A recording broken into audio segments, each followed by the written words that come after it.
Catch fire in the house! Burn that son of a...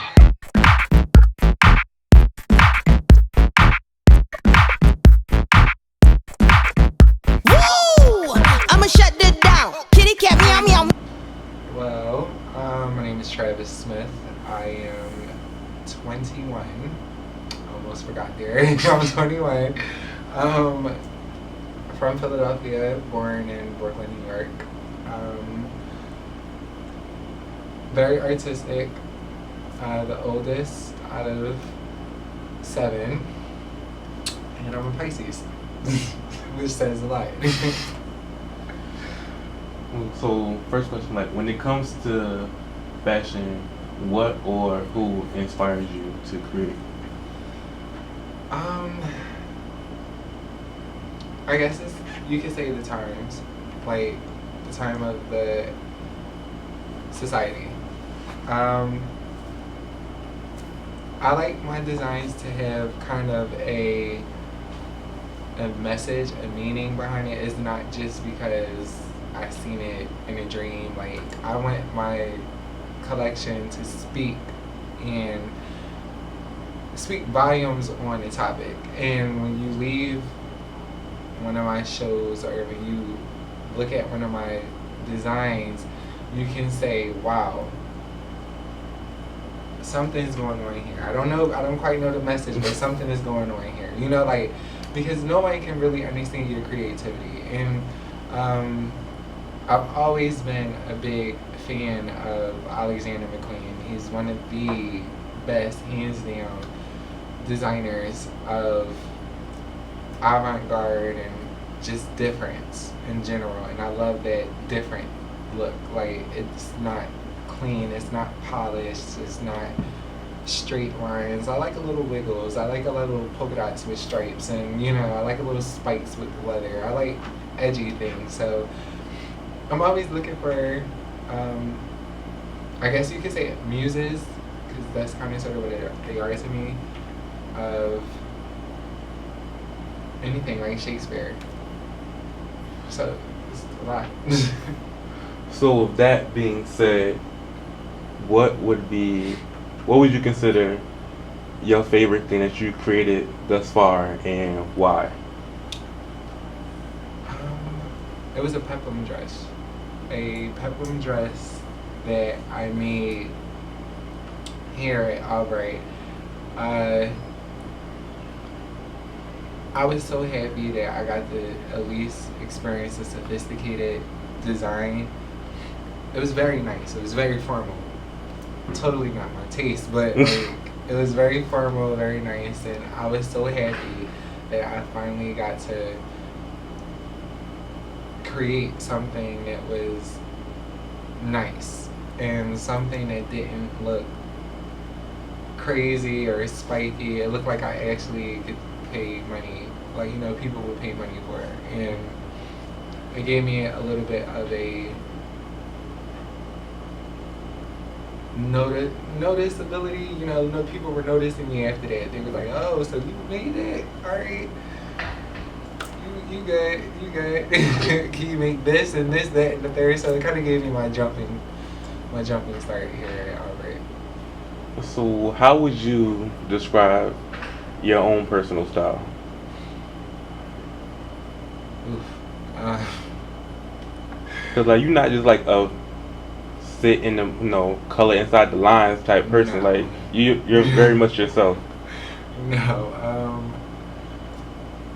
that's a hard question because my style is forever changing.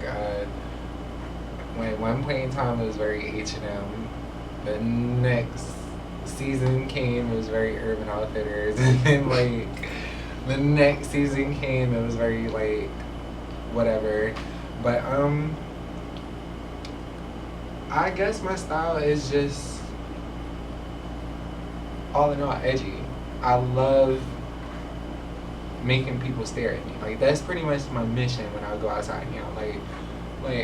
People gonna look at me like I'm crazy if I wear this. But alright, that's good enough for me. Like, I love to be different. I don't like to be the same, because how horrible is it? You're on the bus and somebody's wearing the exact same outfit as you. Like, it just makes you look like, do I not have a personality? Like, do I not have like individuality? Like, I want something that's gonna express me in that moment. So my style is changed pretty much because it never stays the same. One minute I'm dyeing my hair, the next minute I'm cutting it, the next minute I'm growing it. It never stays the same, and I do try to follow trends with certain things like my brim hat, but I don't like being like everyone else. I'm always that oddball, or that's my goal, to be the oddball. Like, why is he wearing white after Labor Day? Like, that's me. I like being different and making my own rules. I'm a little bit of a rebel. So, what made you want to get into fashion? Like, what was it that just hit you? Like, this is what I want to do. I'm not gonna lie. At first, all my life from kindergarten up to 5th grade. Actually, no, not even up to 5th grade. Kindergarten up to 9th grade, I wanted to be an architect. Night and day from fashion. Architect. Architecture is like very like clean lines, polished, clean, like, the things that I don't like. But I'll never forget it. Me and my grandmother were watching TV one night, and she wanted to watch Lifetime. And as we were flicking through the channels, Project Runway came on, and I was so intrigued after one episode of Project Runway. I was hooked instantly, and I would watch them sketch these designs and make them in like 2 days. And I thought that was the best thing ever, because here it is, you can design what you want to wear the way you want it. I don't have the privilege of walking up telling, H&M, hey, can you make the sleeves a little longer because I have longer arms? Or, hey, I'm petite, so can you make these like a little bit smaller in the waist? Like, I didn't have that privilege. So I think no one has that privilege. So I'm basically a celebrity, but I wanted to be like that. Like, I wanted that attention, that ooh and ah kind of thing. Like, when I walked in the building, it'd be like, what are you wearing? Myself. Oh my gosh, like, you made that? Like, I live for those reactions, because people think clothes are so hard and so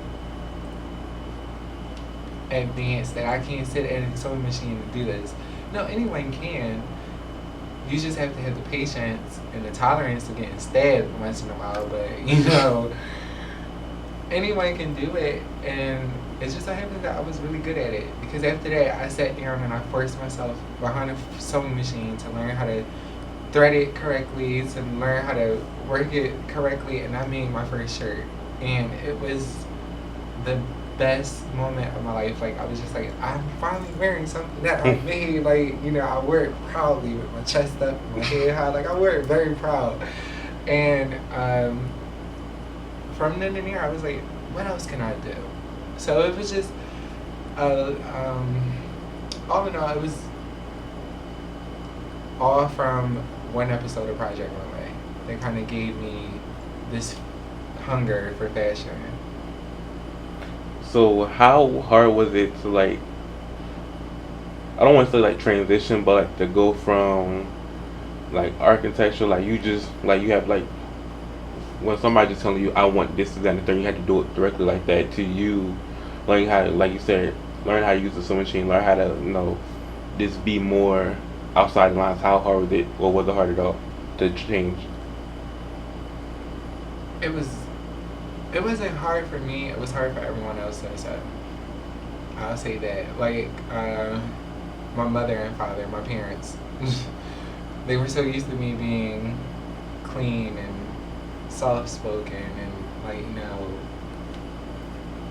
nice. But when I found fashion, I started being rebellious and started being daring and showing off more skin and, trying to find out how daring I can be when in terms of a garment. It was more so of expressing yourself. So it was easy for me because I had to get more in touch with my inner self and my personality for people to be like, yep, Travis designed that. Definitely Travis designed that because that's totally him right there. That takes a lot because, for someone to not know you but know your personality and see something that you made, you want it, of course, to reflect you. So it was a little challenging trying to find myself and find who I was as a designer. Required a lot of time, a lot of energy, a lot of solo time, loneliness is what you feel at first, but then when you start to realize, wait, I love this and I actually like this and I hate this and I hate that, but it gives you more of a better definition of who you are. And it's the only hard part is that people around you who are so used to you being one way that when you start blossoming into the person that you want to become as the designer, it's kind of hard for them to swallow. It's a bitter pill for them to swallow because they're like, I'm so used to you being a good boy, and now you're getting piercings and tattoos, and you want to walk around with like no shirt at all, and things of that. It's kind of hard and tough for people to accept, but all in all, it's good. So would you say like that was like the most, that was like the biggest thing you had to overcome? Not necessarily for you, but for other people to start to accept the person that you were becoming and turning into? Yeah, that and that plays into your psyche because it's like, well, if people don't like me for the person I'm becoming, then you don't like me. So it's kind of hard. You're going to lose people from that, but a more challenging thing is you have to understand not everyone's going to like what you create. That criticism factor. Everyone wants to be a critic, but some people can take it, some people can't. Me, I lucked out because I have like skin like leather. It's very tough, but I don't care how strong you are. To hear someone say like they don't like what you made, it's like, well, that sucks. But thank you, but it sucks. It hurts. But you have to know this about fashion. There's a market, there's a customer for everyone. There's a person that likes to design nothing but leather garments. Leather it's still in, but it was really in back then, like 2 years ago.